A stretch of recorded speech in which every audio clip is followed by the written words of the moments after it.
Well, good evening. My name is Wendy Green. I'm the President of the Downers Library Board of Trustees, and I call to order this regular meeting of the Downers Grove Library Board of Trustees. Caitlin, will you call the roll, please?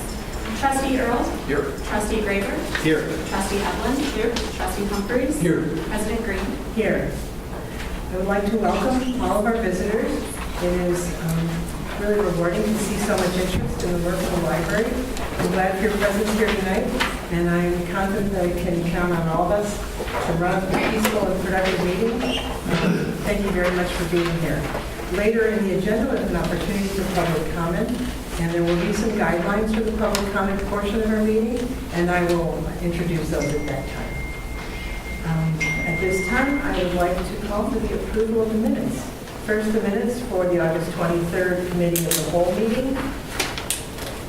Are there any comments or corrections on those minutes? Wendy, I'll make a motion to approve the minutes as presented in the packet. I'll second the motion. All in favor? Aye. Any opposed? Thank you very much. The next minutes that we need to approve are for the regular monthly meeting of August 23rd. Wendy, I'll make a motion to approve the regular monthly minutes as presented in the packet. I'll second the motion. All in favor? Aye. Any opposed? And the last minutes we need to approve are those for the August 23rd executive session. I'll make the motion to approve the executive session notes and minutes as presented. And I'll second the motion. All in favor? Aye. Any opposed? Thank you very much. And in the interest of those who want to use some of those minutes, they will be posted on our website shortly. Melissa Dornbos, our public relations manager, is on it.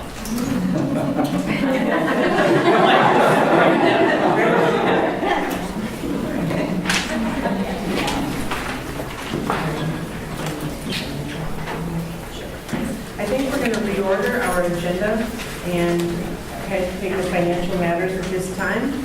So Julie is going to go over the August 2017 financial report, and then we'll approve invoices and payrolls. And as far as revenues, we are right on track for this fiscal year. As you know, our property taxes are paid in 2 installments, in June 1st and September 1st. So we eagerly await the posting of the September amount. And then we are right on track with our expenditures for the year. Are there any questions regarding input or anything in the financials? Julie, do we have an idea of when we might get, I think we're supposed to get a refund relating to the insurance that we had through, I think, October, November. I just wasn't sure when that may show up in the financials. It's an October 1st renewal date. So now that the coverage is bound for October 1st, it will take some time for the refund to work its way through the system. They've been notified that we have new coverage. Thank you. Are there any questions concerning the invoices or the financial report items? All right.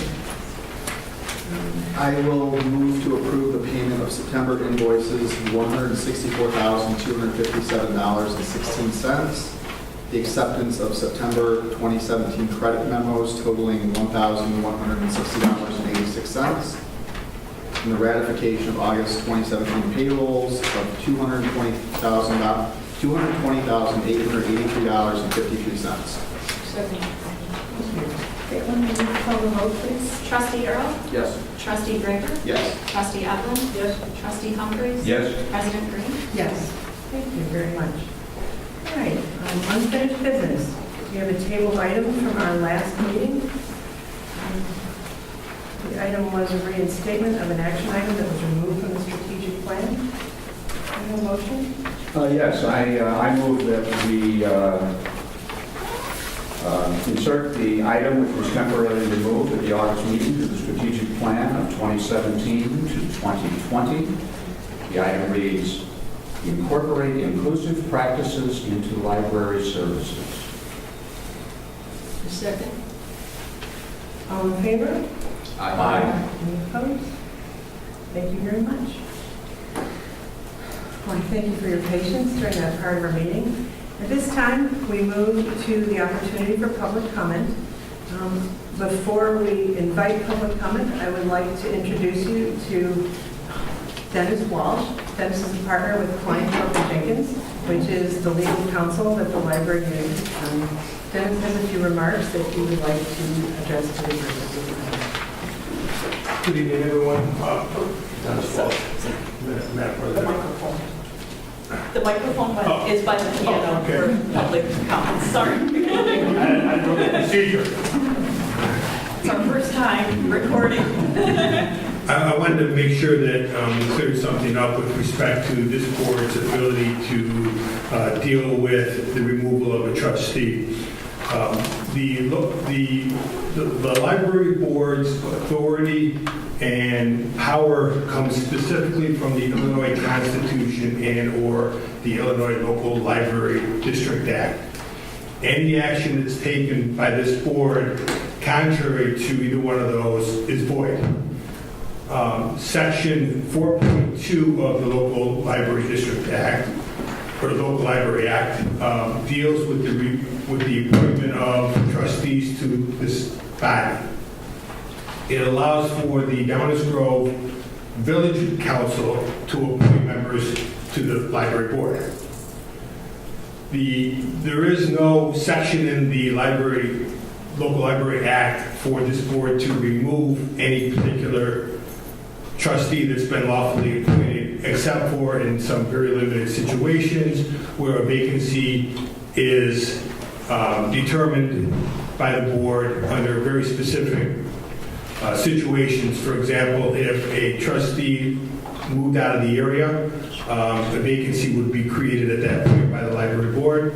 If a trustee failed to pay his taxes, library taxes, that would create a vacancy. If a trustee failed to attend a meeting without good reason for over a year, that would be another reason why. But and there's a couple of others. If they're convicted of a misdemeanor with respect to their office, they're removed as well, or a vacancy is created. But outside of that, this board has no ability to declare a vacancy or to remove any library trustee that's been appointed. There is nothing that they can do in terms of policy or bylaw changes that would supersede the Illinois law. So it's really a function of the village appointing the members, and this board, unless a vacancy occurs, there's nothing that they can do in terms of determining that a vacancy occurs. Thank you very much. That's very helpful.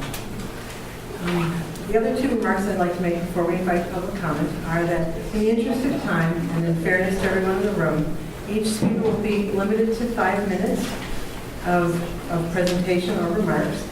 And then lastly, this is an opportunity for public comment.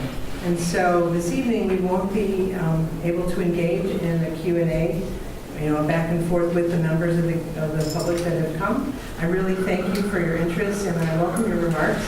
And you see that we've set up a microphone so that we can capture your comments clearly and everyone in the room can hear. So if you do have something you'd like to say, please introduce yourself, and then feel free to tell us how you feel.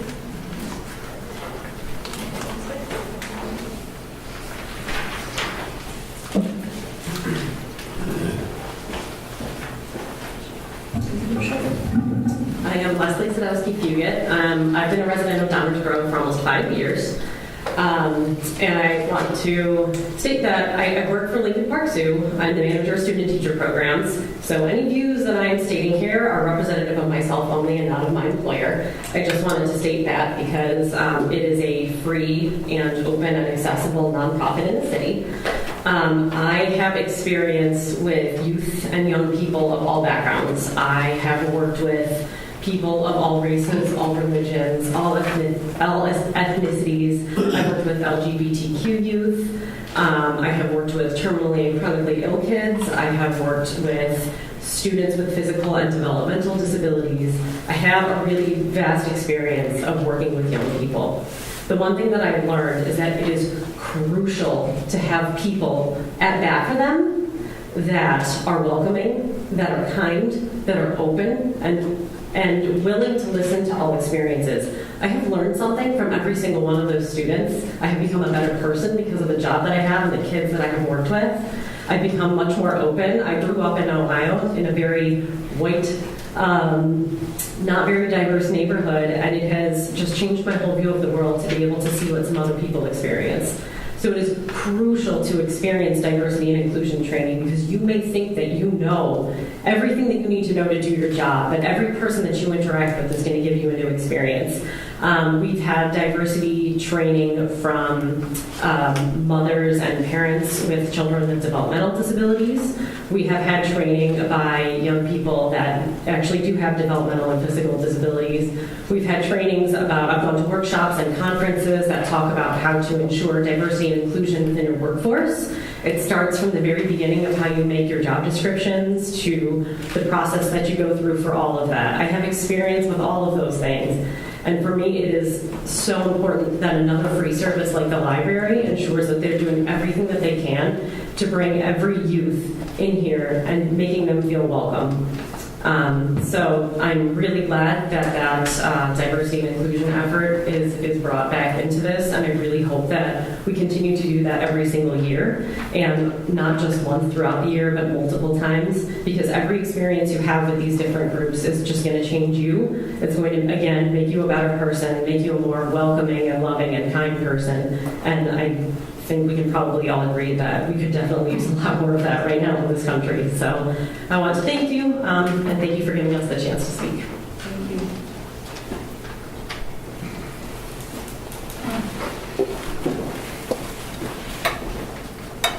Feel free to make a line.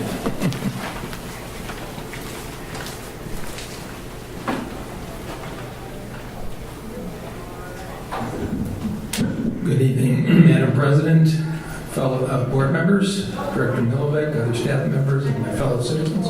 I'm Arthur Jarris. I would like to express my thought that what has happened to me and my position as library trustee reflect the failure of our public and secular private educational and related institutions to instill fundamental American values in our citizenry.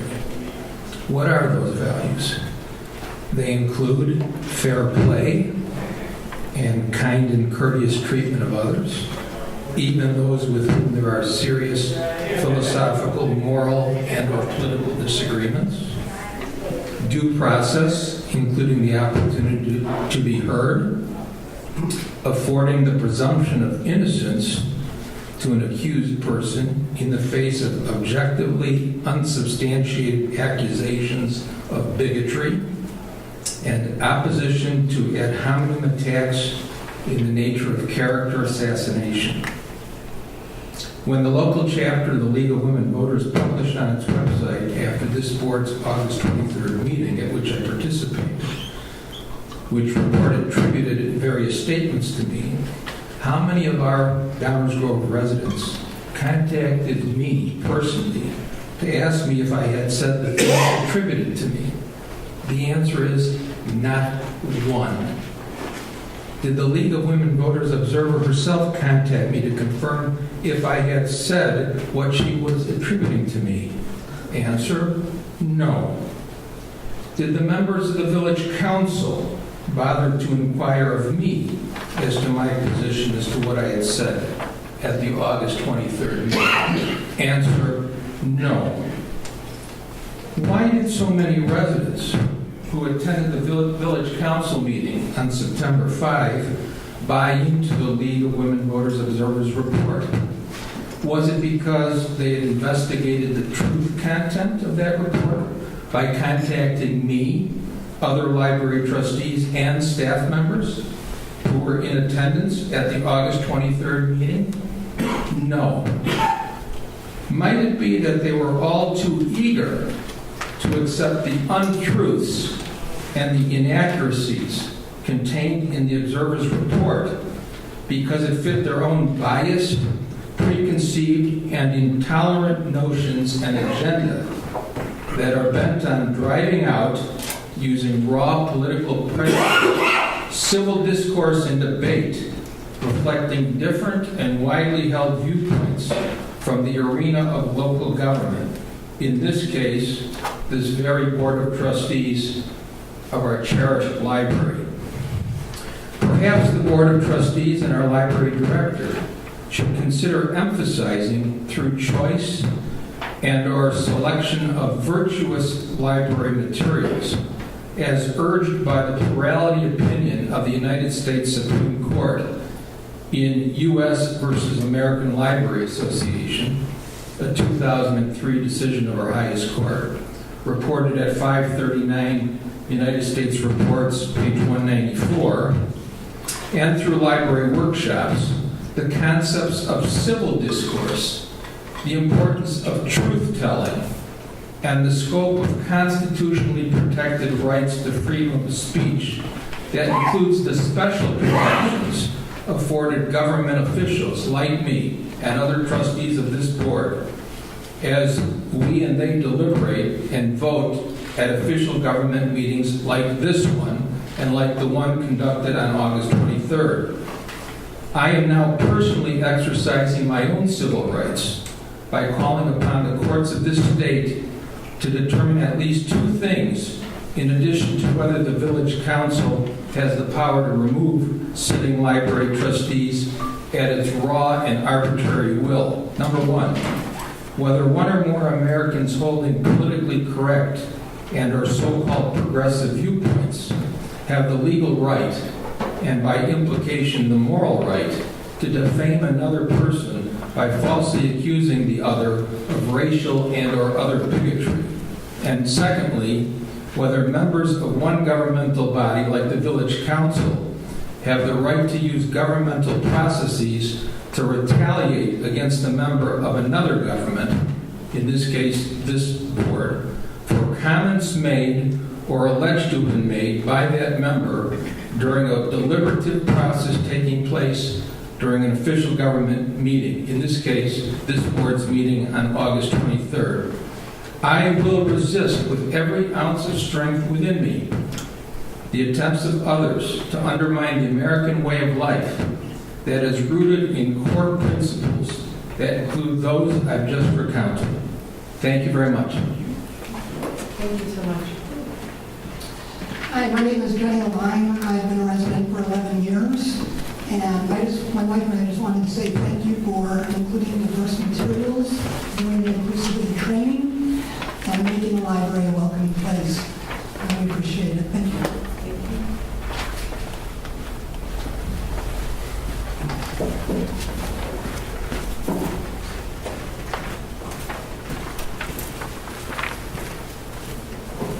Hello, my name is David Halpin. I'm a resident of Downers Grove since 1975.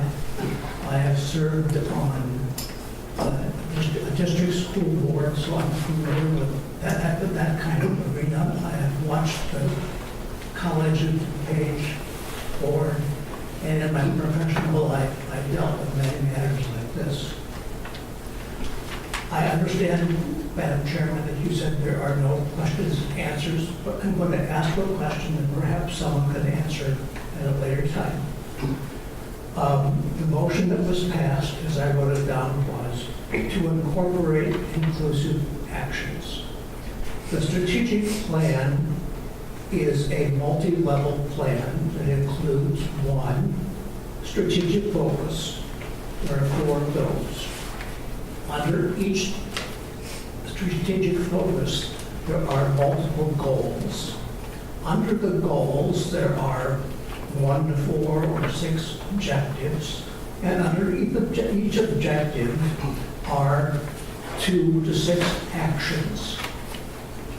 It was not clear to me from page 3 of the packet as to whether what was approved tonight was a goal, an objective, an action, or multiple actions. I wrote a note to the board to the library administrators expressing my being puzzled by that. And perhaps at some later time I could get an answer.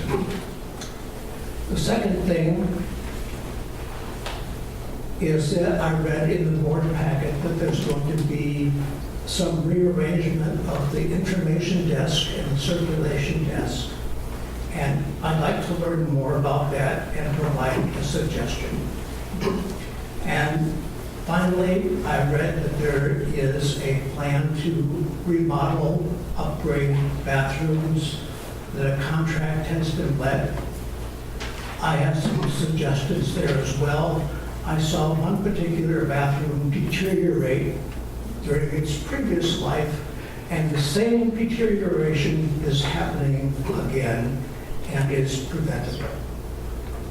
Thank you so much. Good evening. I'm Tom Slater, a 29-year resident of Downers Grove. I just wanted to commend the library board for starting recordings of the meetings. I think that will be a good idea going forward. As an aside, my wife was president of the Park District a number of years ago, and she instituted that same procedure, and the board found that there was an increase in civility and a reduction of misunderstandings afterwards. So I think it's a great idea that you implemented, and I think it will serve the library board well.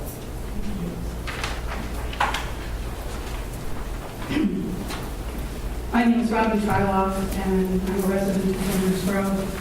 I want to echo previous comments about inclusiveness and diversity. I think they're important for our community, and I'm delighted to see the library taking a leadership role in that, letting the community know how important our public library believes these things are. I know this is a Q&A, so this would have been a question, but instead I'll make it as a statement. It's my understanding that the library is not a governmental body, but is in fact a 501c3 nonprofit organization. I see shaking heads, but I know you can't answer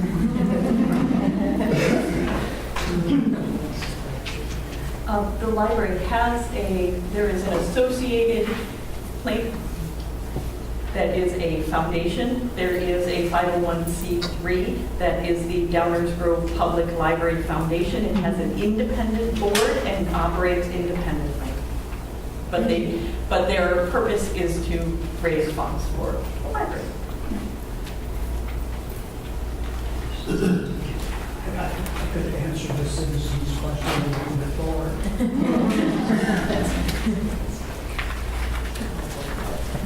Are there any more comments?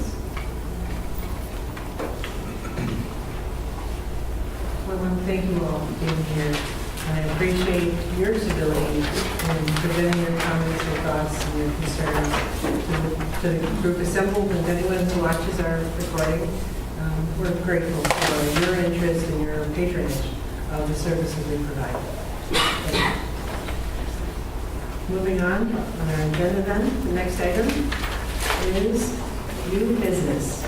Madam President, I would like to make a motion to table the item under agenda item number 9, business, for October meeting, and looking for the board to weigh in on very important matters.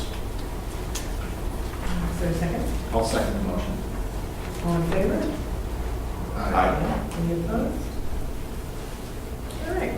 We'll table the items under new business, which are a discussion of the circulation policy, the approval of architectural services proposal for 2018 projects, and the approval of the 2018 wage and salary schedule until the October 25th meeting. 25th. Great. All right. Unfinished business then. The 2018 budget draft.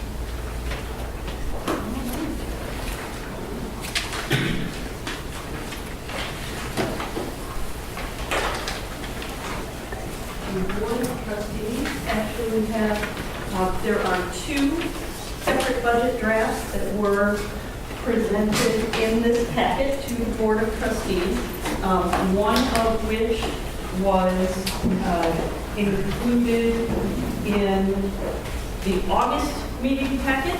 and has been updated, that has a 2.5% cost of living increase for staff. At that time,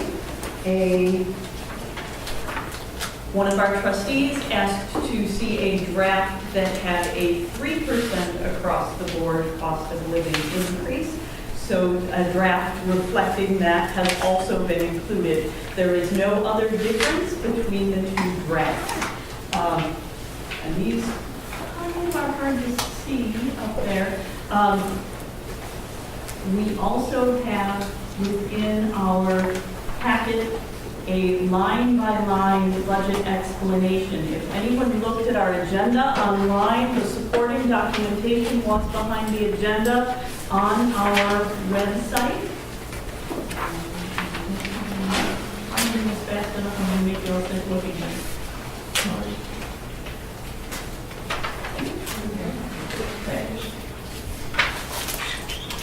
And so the Board of Trustees receives this from me annually. It does go through our budget in detail, kind of summarizes what's in each line and what we can expect. The first group are all revenue lines. The library is 96% property tax funded. In the state of Illinois, libraries are the government entity most dependent on property taxes. Your school district is about 65% of their budget.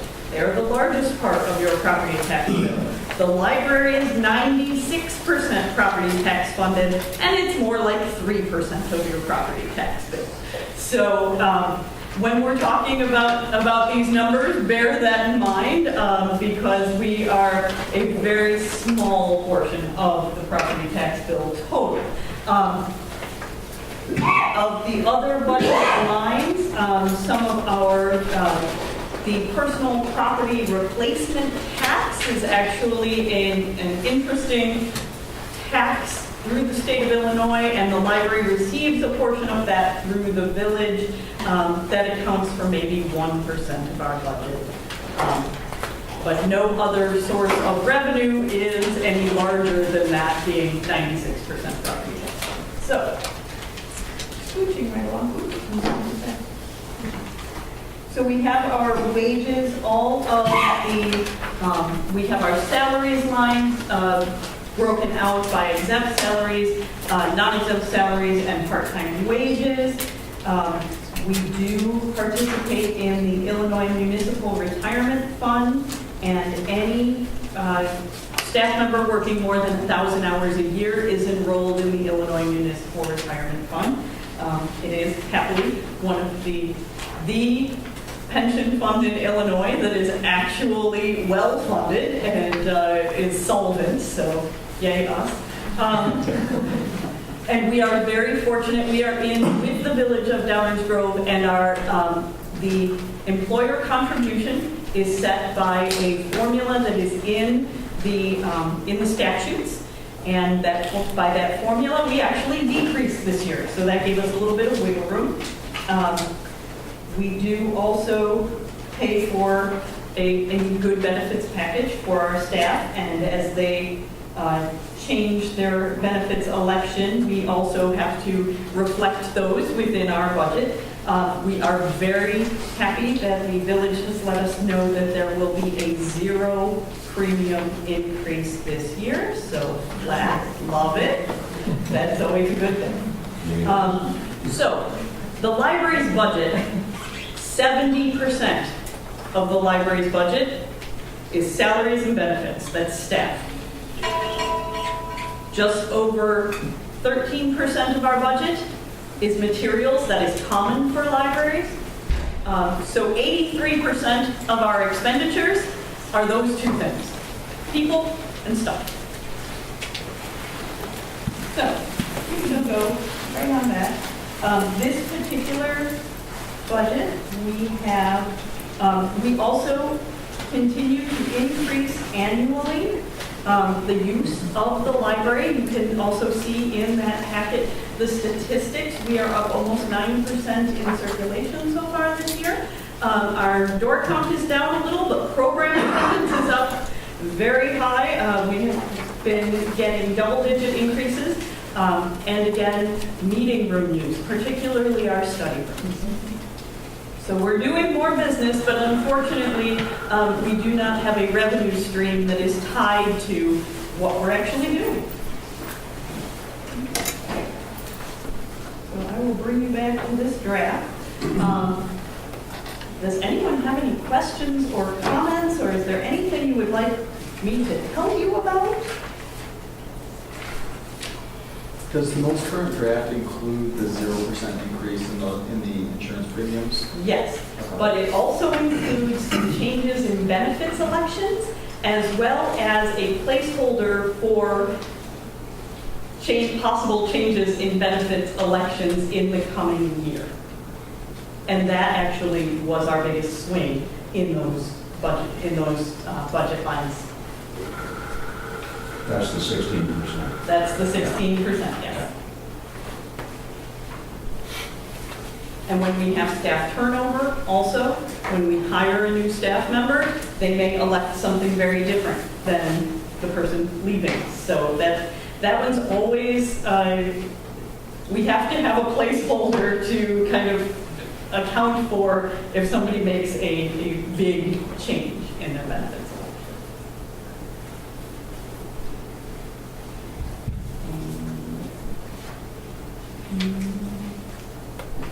And those were all of the staff ones. Now we're down to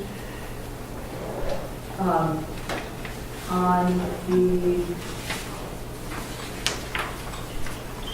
the small tools and equipment. That's just the little bits and pieces that we've had some requests from our various departments to add some things in there. When you see things like dues and memberships going up 56%, but it's only a $2,700 total amount.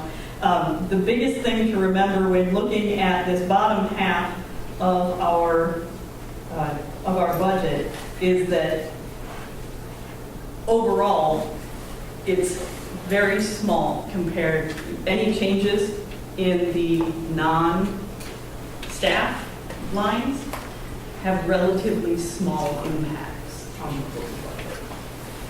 The comments that you put in the board packet regarding changes in some of the line items are actually very helpful.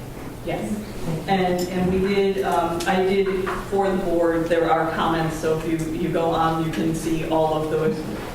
There are some changes, like data processing services is our SWAN, that's our catalog. We are getting a new formula for the way they divvy up the SWAN fees, and unfortunately some of our support from the regional library systems, SWAN receives a grant through our regional library systems, and some of that money has also been cut. The regional library systems are state funded. Any questions or comments? Questions, comments? Do you want to look at the levy pieces? Do you want to see? A couple of general questions, Julie. I noticed on the revenue tab, and you rightfully said kind of the balance of the total budget is fines and things of that nature that we collect. I did notice in some of the calculators that it's decreased.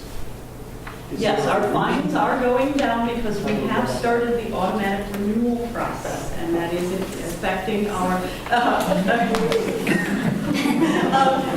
has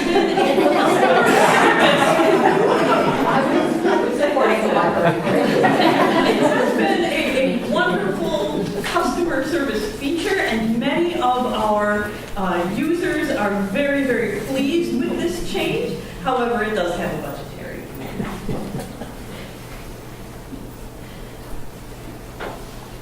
And this is just kind of a summary of, for the 2.5% cost of living, this lays out our estimated tax rate. Now, we don't know for sure, and the whole levy process, the figuring of the tax rate, that all happens at the County Tax Extension Office.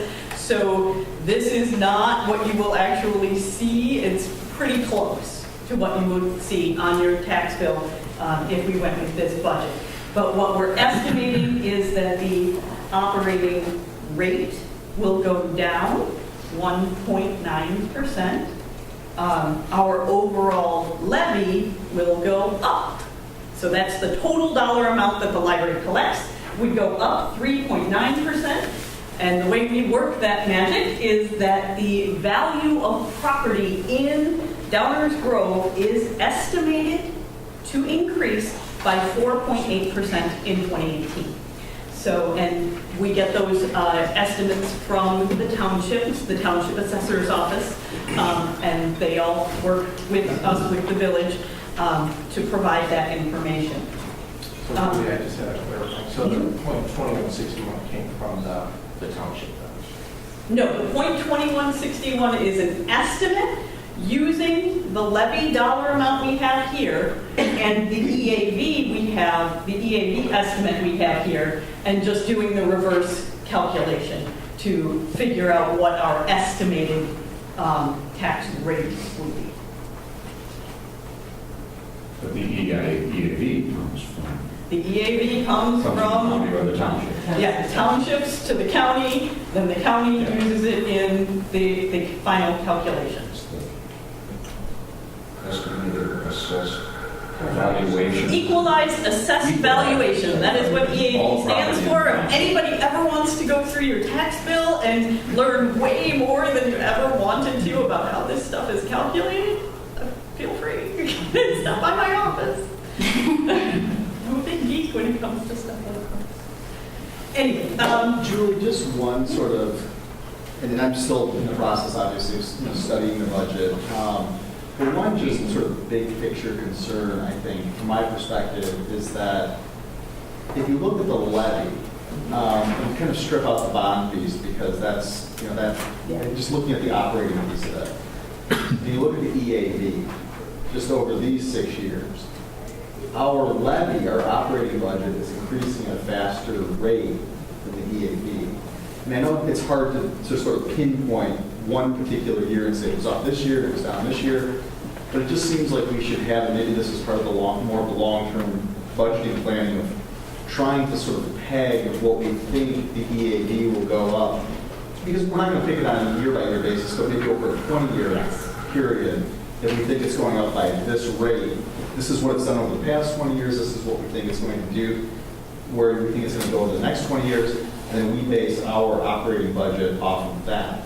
Because I really don't, I just, from my perspective, it seems like we shouldn't be increasing faster than the EAV over the long term.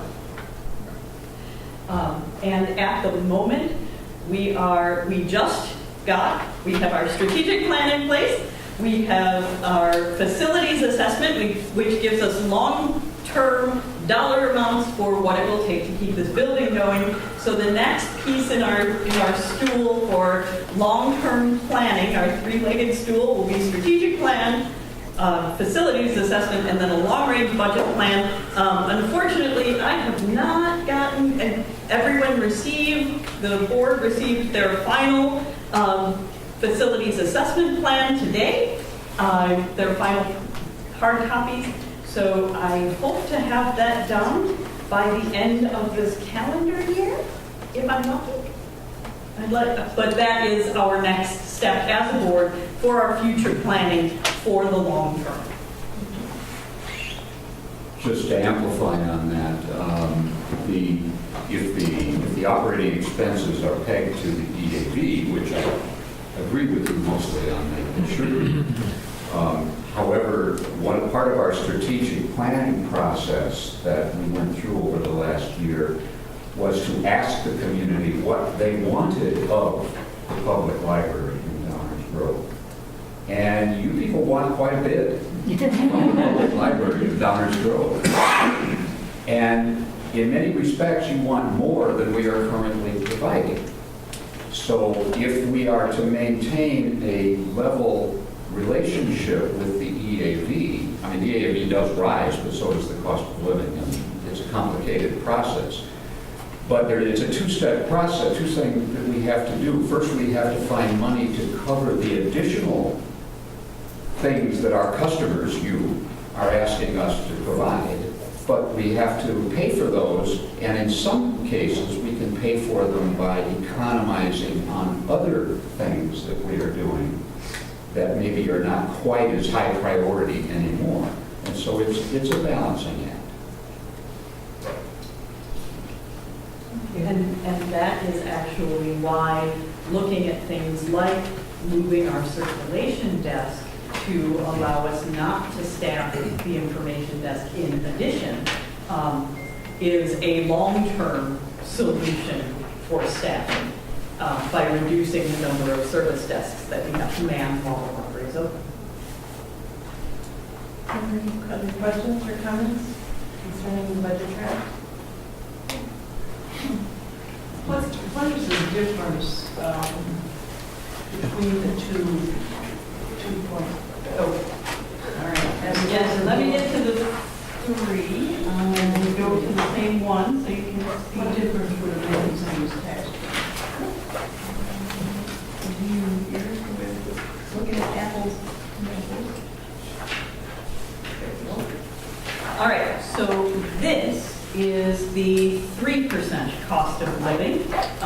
That would bring the operating rate to a reduction of 1.6% estimated, the levy to an estimated 4.1% year over year. Again, the EAV stays the same. Per household, the change, if your house did not change in value from 2017 to 2018, your contribution to the library would go down $1 and a little bit. And if you're looking at the 2.5% version, it goes down $1 and a little bit more. The difference per $100,000 of valuation to the homeowner between these two drafts is 17 cents estimated. Per $100,000 of value. Thank you. Puts it in perspective. Well, this was just a discussion of the draft, which we'll talk about in greater detail. And just very briefly, process moving forward. The Village of Downers Grove has requested that we submit an estimated budget to them by October 25th, which is our next meeting. So I put that to you just to say if there is a preference on which one to use as an estimated budget. I know we're going to discuss whether or not we're going to have a workshop. So just throwing that into the mix, we do not have to have the final budget and levy to the village until November 29th. And as you know, we always have our November meeting is moved up to the second Wednesday. So that is actually November 15th. Oh, we moved it to the third. It's actually the 15th this time because of the way the calendar falls very often. Any chance that we could provide that to the village on the 26th instead of the 25th? Well, I'll leave that to Well, what time on the 26th?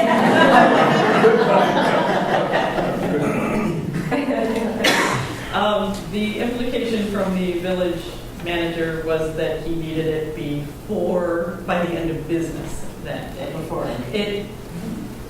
And that is so that they have something to put into their budget draft in time for all of the village's budget process. Well, and isn't the difference like $12,000 or something like that between the two? I think it's 17. Yeah. 17, something like that. Yeah, it's not humongous. It really isn't. If it was worse, we could go with the higher one. Estimate. Yeah. I go with the high one.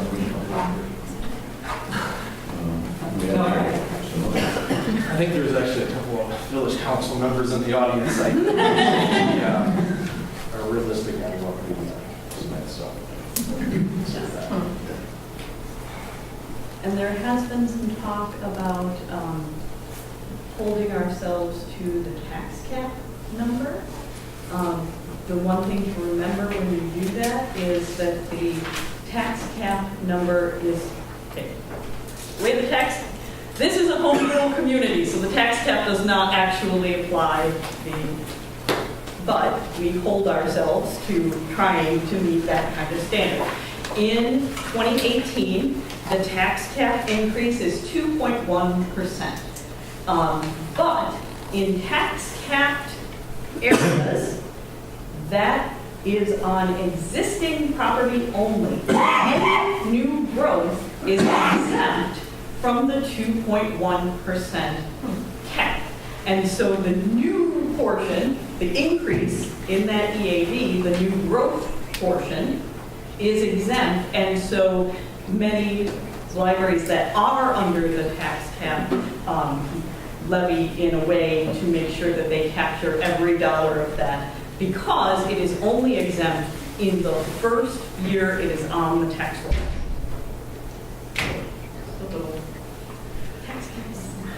Anybody wants to know more about that, I can help you too. Well, with the fact that we are expected to have a preliminary or an estimated number to the village before our next meeting, that takes us to the next item on our agenda, which is to schedule a budget workshop. We don't have to have a budget workshop. We had it scheduled for 2 weeks ago, which was canceled. Are you available to have another workshop? And then Wednesday, so October 4th. Okay. Next week. And Julie's not available on the 11th. So the 11th is out, and then 10/18 would be the other date. I'm not available. Well, yes, I could not available that week. I'm not available on the 4th. You're not available on the 4th. But I'm available. You don't. What's the 11th? The 11th is Julie's not here, and we don't want to do this without her. And Not ideal. Is there a time? it would be possible. Would be possible? It would be nice.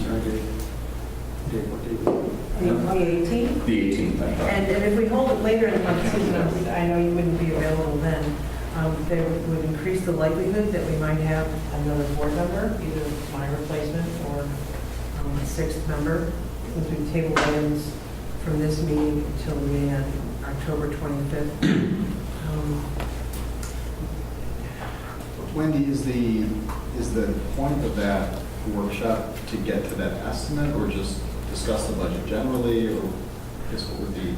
Well, the point would be to take a look at the items that are included in the deltas, the differences from one year to the next in greater detail if we want to go through any changes or questions that we have so that Julie has, this is our second discussion from a 50,000-foot view on the budget. I think she needs a 50-foot view.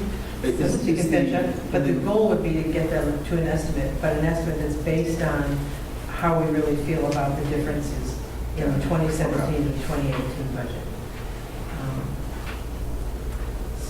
So the schedule within the estimate is due on the 25th. The final budget is due after our meeting on November 15th. Yes. So a meeting on November 15th, we will pass We need to have the final budget passed by the November 15th meeting or have a special meeting thereafter. And that's not a meeting where we discuss line items at that point. Hopefully we We have hope not. those resolved before the 15th, which means we have to have it resolved by the 25th of October.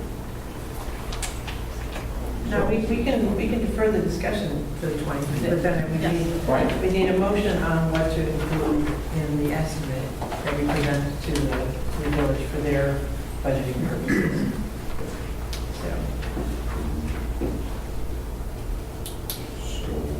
Well, are there questions that people have now?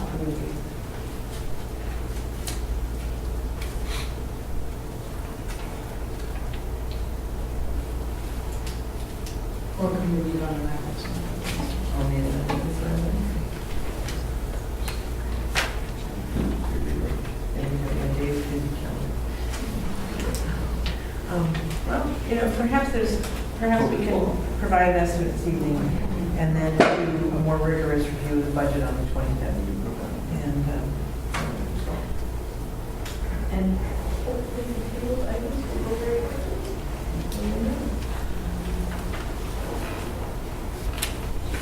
So state the plan again. So I think that the general feeling that I'm getting is that we would rather not meet on the 18th or the 11th or 4th. And picking another day of the week is always a challenge. So we would select an estimate to provide to the budget for their planning purposes this evening, which they know is an estimate. Right? And we will make sure we put estimated all over it. Before close. So, does that seem like a reasonable solution then? We'll do our rigorous budget review on the 25th, and we'll come up with an estimate. So can I have a proposal or a motion as to what we provide the village as an estimate for the 2018 operating budget? I move to provide the village with the estimate of the estimate that includes the 2.5% cost of living increase. Wait a second. I'll second. Is there any discussion?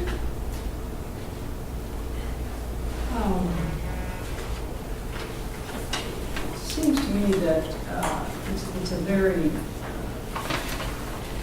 small amount. We haven't discussed the salary schedule if we're leaving together, leaving as is, but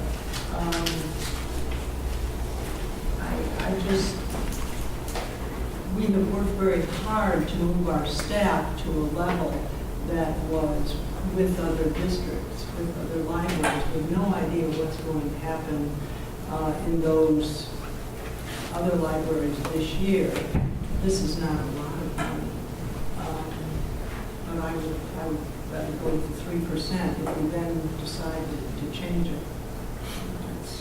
As it is. Yeah, well, aren't we just providing the village with our bottom line number? We're not telling them that this includes the 2.5% cost of living increase, or the 3%. So we can still fit within that budget, but including 3% cost of living increases for the staff. If there were cuts in other places. Yes. I think another dynamic is, and certainly been voiced to me in the past, is not only do we have to be conscious of the dynamics of salaries for other libraries, but salaries of the village workers as well. And I believe it's 2.5%. So we could appear to be, I think we've done a lot of good work working really close with the village, and I think that will certainly send a message. Just something to consider.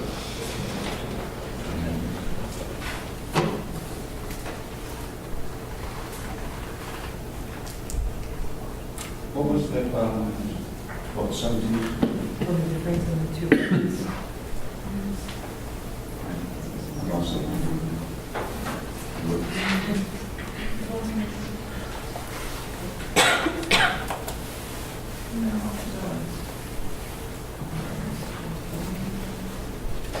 It is 12,000.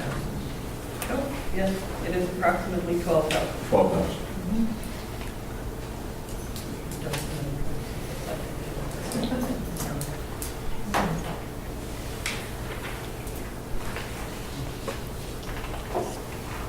I don't hear an amended motion. I think so. I think 3%. Well, and it's an estimated budget, and we're providing the difference is $12,000. So, okay, let me call the roll, please. I call the roll. Trustee Earl? Aye. Trustee Graber? Aye. Trustee Allen? Trustee Humphreys? Aye. President Green? Aye. All right, the motion carries. So we will provide the 2.5% budget which represents CFO budget figure to the village for their budgeting purposes, and we will not have a budget workshop on any time at all. Well, we'll have a budget workshop. At the next regular meeting. But we're not going to have a separate meeting to discuss the budget. All right, that's great. Well, at this time, on our agenda, we have an executive session. All right, so we're not going to go into executive session. There we go. So then we have a library director report.